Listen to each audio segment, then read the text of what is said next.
We are the lucky ones. We survived the exodus to reach the New World, unlike many of our people. We are here because fate allowed us to survive the odds while the rest did not. It is chilling to think the weavers can be so random when choosing who lives or dies.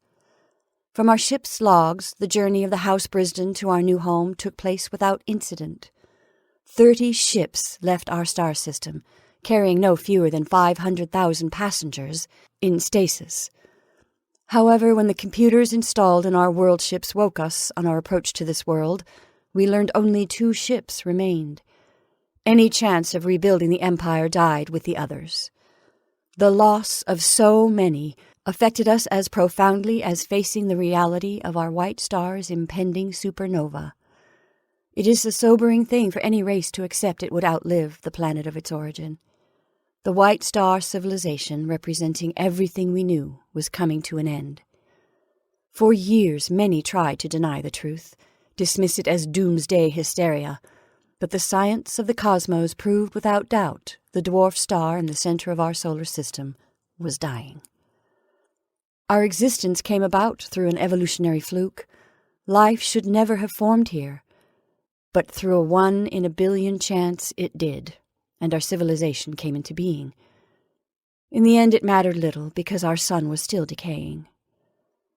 After the initial shock and dismay wore off and we accepted the situation, speedy action was needed to deal with the threat.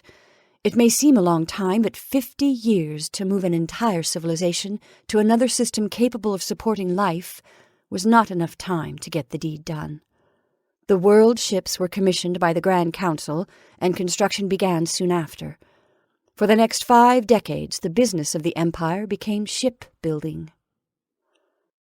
Many deluded themselves until the bitter end, unable to face the idea of starting again without the comforts that had always been so much a part of their lives. We tried not to think of those who remained behind, tried not to think about their senseless death in the face of their stubborn ignorance when the sun burned its last. Their deaths added to the tally of the lost since leaving the White Star. The computers recorded as much as possible in their memory banks, storing the information for when we woke up.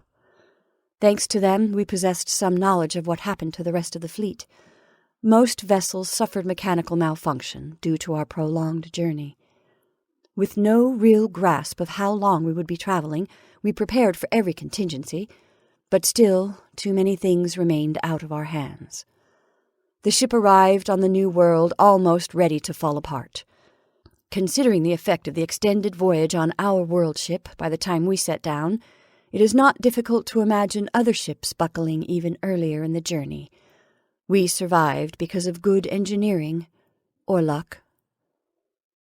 Not all victims fell to mechanical failure. Numerous perils exist when traveling through uncharted space. Black holes, cosmic strings, meteor showers, and supernova. Any of these phenomena were capable of tearing our world ships apart like paper.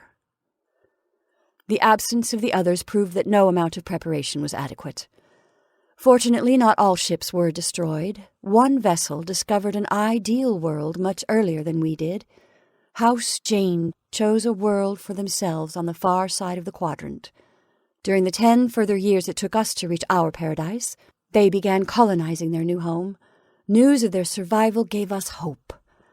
Perhaps scattering our people among the stars would not mean an automatic doom.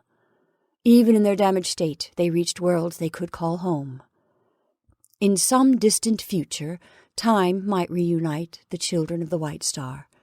We might even see each other as friends.